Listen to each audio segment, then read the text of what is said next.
से श्रीमद् भागवत कथा श्रवण की, जिसमें भगवान श्री कृष्ण की अनन्य लीलाओं का आपने श्रवण किया।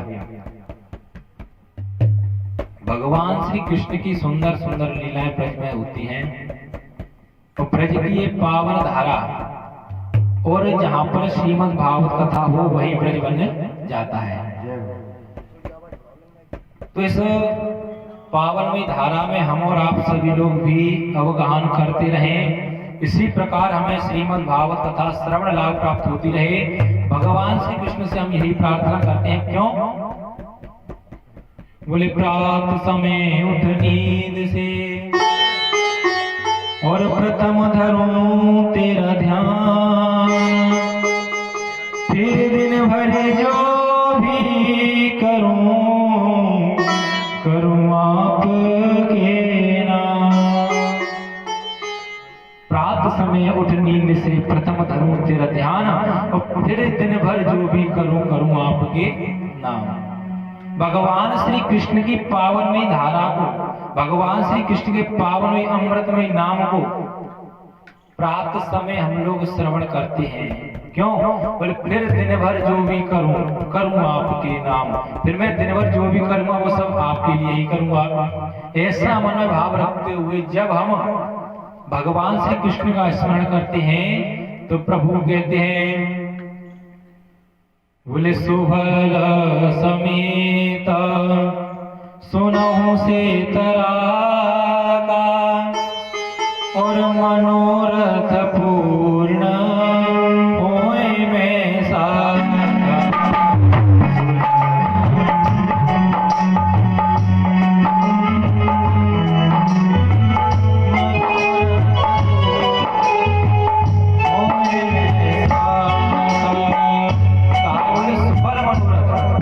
क्यों?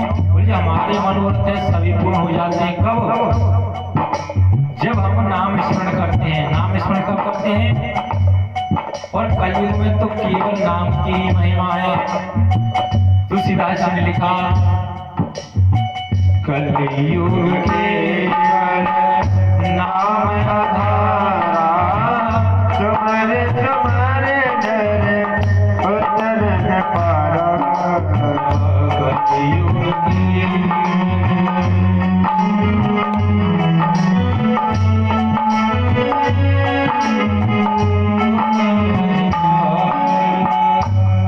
कलयुग केवल नाम आधारा, सुमिर सुमिर नर उतरे पारा। इस कलयुग में नाम के सुमिरन से ही और हम इस धरा धाम को छोड़ करके भगवान के लोक को जाते हैं और भगवान के ही नाम की अमृतमयी महिमा को श्रवण करते हैं। लेकिन अमृतमयी कथा को श्रवण कब करेंगे? जब हमें आपसे या उनसे प्रीति होगी, जब हम भगवान की कथा को जानेंगे। जब तक हम किसी व्यक्ति को नहीं पहचानेंगे तब तक हमें उससे प्रीति नहीं होगी। जब उससे हमें प्रीति हो जाएगी तब हम उसका स्मरण करने लग जाएंगे, उसको जानने लग जाएंगे। क्यों? तुलसीदास जी ने बड़ा ही सुंदर लिखा है, जाने बिनु ना हुए पर देते, बिनु पर देते हुए नहीं प्रीति।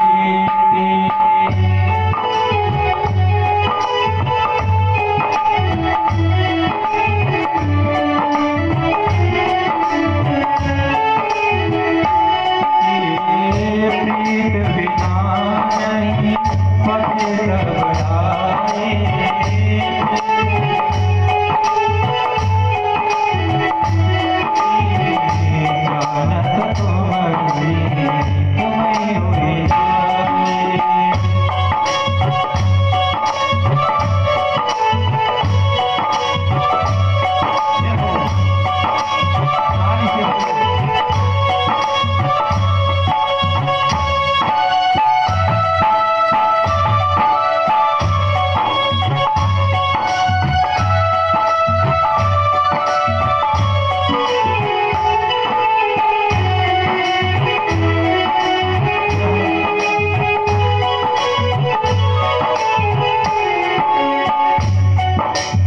तुलसीदास जी का जाने बिन होए प्रतीति और बिन प्रतीति होए नहीं प्रीति।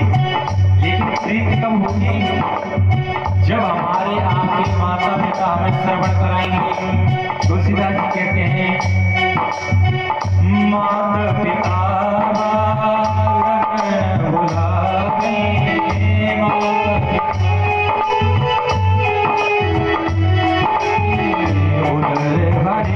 कोई धर्म सिखावे।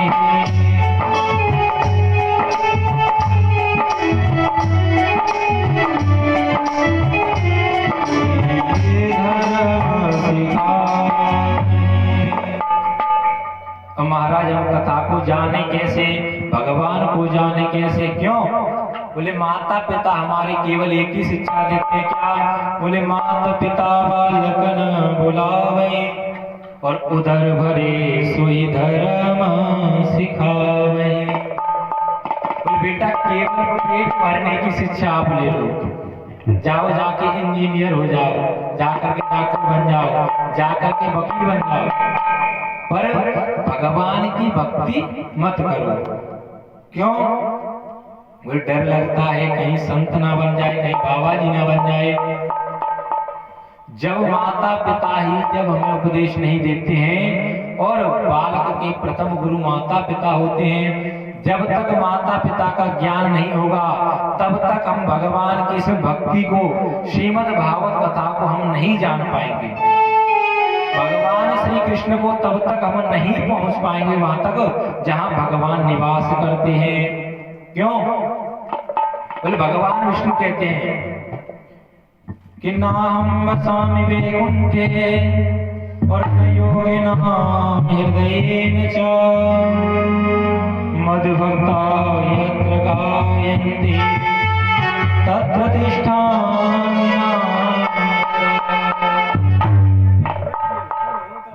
एक बार क्या हुआ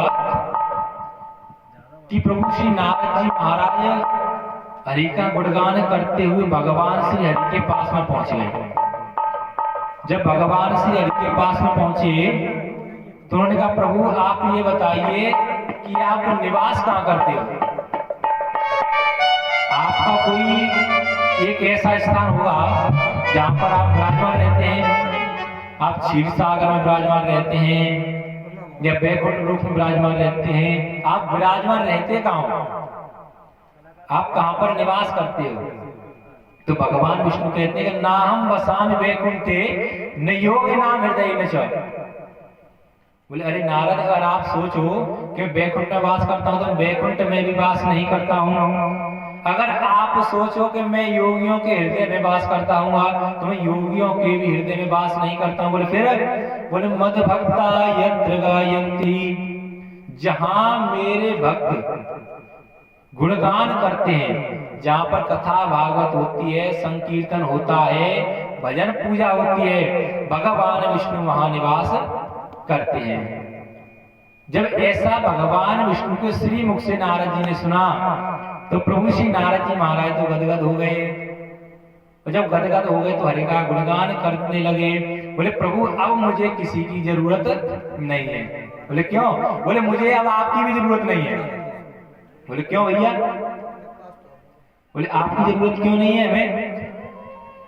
बोले इसलिए नहीं है क्योंकि मैं तो आपके भक्तों के पास में जाकर के और गुणगान करूंगा, हरि का नाम स्मरण करूंगा।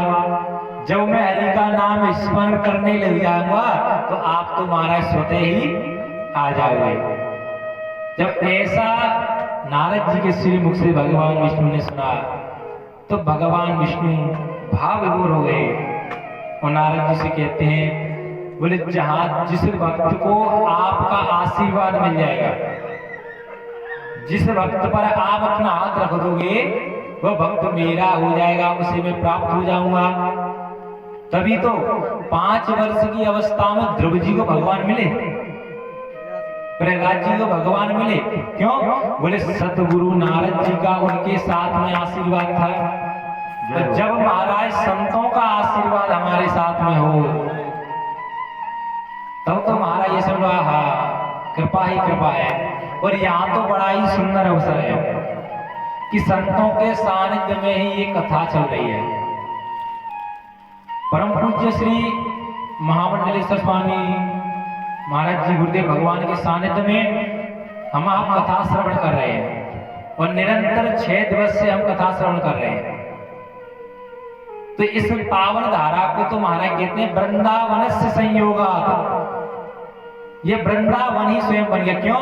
बोले यहाँ पर भगवान की श्रीमद् भागवत कथा आ गई और भागवत कथा के साथ में महाराज संतों का समावेश हो गया, संतों का आगमन हो गया। यहाँ पर श्री वृंदावन धाम बन गया।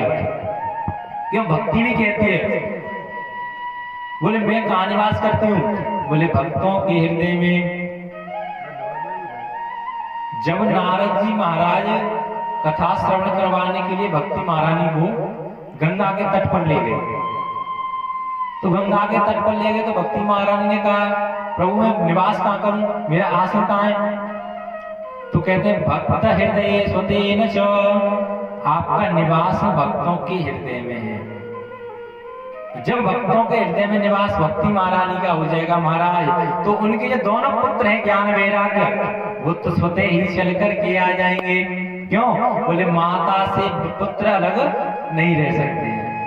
माता का ये प्रेम होता है पुत्र के प्रति, और पुत्र का भी ये प्रेम होता है कि माता पिता से अलग नहीं रह सकता। लिखा है कुपुत्रो जायेत क्वचिदपि कुमाता न भवति। एक बार को पुत्र हो सकता है, लेकिन माता को माता नहीं हो सकती है।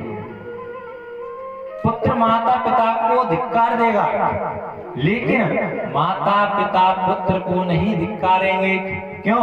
बोले सब मम प्रिय सब मम उपजाए। भगवान की तरह माता पिता के भाव रहता है। बोले सब मम प्रिय मम सब उपजाए। चाहे माता पिता के 10 पुत्र हो, चाहे एक हो, लेकिन उनका भाव क्या? बोले ये सब मेरे ही तो हैं, इनसे अगर मैं बैर करूंगे तो कहां जाओगे? ऐसा भाव माता पिता के हृदय में महाराज रहता है। तो भक्ति महारानी जब भक्तों के हृदय में विराजमान रहती हैं, तो भक्ति महारानी जैसी आती हैं, उसके उपरांत भगवान विष्णु भी और संत भक्तों के हृदय में आकर के विराजमान हो जाते हैं। क्यों? बोले विष्णु प्रचेततां तासा भक्ति में हृदय च। विष्णु भगवान आ जाते हैं उस हृदय में जिस हृदय में भक्ति महारानी का निवास हो जाता है। लेकिन भक्ति महारानी का निवास कब होगा? जब हम भगवान के गुणगानों का श्रवण करेंगे, हरि चर्चा का श्रवण करेंगे, कथा श्रवण करेंगे। लेकिन महाराज कहते हैं बोले कथा श्रवण कैसे करें? बोले क्यों? बोले कथा में आकर के हमारा मन तो लगता ही नहीं है महाराज, हमारा मन लगता नहीं है, इधर उधर की बातों में चला जाता है। क्यों? लिखा है कि मन के हारे हार है और मन के जीते जीत, मन ही मिलावत राम सो मन ही करत है भजीत। मन के हारे हार है, मन के जीते जीत, और मन ही मिलावत राम सो और मन ही करत है भजीत। हमारे मन से है, मन में हमने सोच लिया बोले हम पर ये काम नहीं होगा तो नहीं होगा, हार गए मन से। मन के हारे हारे मन के जीते जीत, और मन में हमने सोच लिया, दृढ़ निश्चय कर लिया कि हमें ये काम करना है, तो महाराज वो काम हो जाता है। और मन ही मिलावत राम सो, मन ही महाराज राम से मिलाता है। जब तक हमारा मन एकत्रित नहीं होगा, जब तक हमारा मन भगवान श्री कृष्ण की कथा में नहीं लगेगा, तब तक हमें भगवान की प्राप्ति नहीं होगी। जरूरी नहीं है महाराज कि आप वन में जाकर के तपस्या करो, जरूरी नहीं है कि आप वन में ही जाकर के तपस्या करो। तपस्या तो घर में रह करके भी कर सकते हैं। अगर हमारा मन अच्छा हो, अगर हमारा दृढ़ निश्चय हो, और आप वन में भी चले जाओ, अगर आपका मन नहीं है भगवान का स्मरण करने का, तो आप वन में भी नहीं कर पाओगे।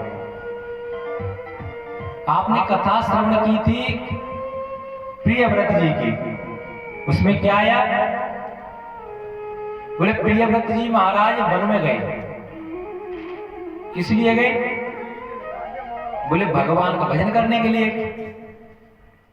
जब भगवान का भजन करने के लिए गए तो उन्होंने क्या देखा? बोले मृग शावक, एक मृग के बच्चे को उन्होंने जल में गिरते हुए देखा, तो उन्होंने उसको बचाया। जब महाराज बचाया तो उनका मन उसी में आसक्त हो गया, उन्हीं में उनका मन लग गया। अब भगवान का हरि स्मरण तो भूल गए महाराज, भगवान की भजन करना, भगवान का पूजा करना सब भूल गए। ध्यान रहता तो क्या रहता? बोले मृग शावक, मृग का बच्चा केवल उनको याद रहता था। जब मृग का बच्चा उनको याद रहता था तो उनका महाराज पुनर्जन्म जो हुआ वो मृग शावक के रूप में हुआ। इसलिए कहते हैं मन के हारे हार है और मन के जीते जीत, मन ही मिलावत राम सो, मन ही करत है फजीत। और मन ही हमारा एक दूसरे से लड़ाई करवा देता है परीक्षित जी। अगर हमारे मन में आ गई कि हमें इनसे लड़ना है तो लड़ना है, चाहे गोली चल जाए। हमारे मन में नहीं है लड़ने की तो नहीं लड़ना, मन ही करावत फजीत। तो इसलिए मन को एकत्रित करो। कब होगा? फिर मन एकत्रित जब होगा, जब हम संतों की संगत ग्रहण करेंगे, जब हम संतों के पास में जाएंगे। क्यों? बोले बड़े भाग तब जानियो और जब मिलिया वे संत, और संतन को मिलिवो करे प्यारे सब कष्टन है। संतन को मिलिवो करे सब कष्टन को। बड़े भाग हमारे जब बड़े ही भाग होते हैं तब हमें जाकर के महाराज और संतों के दर्शन होते हैं।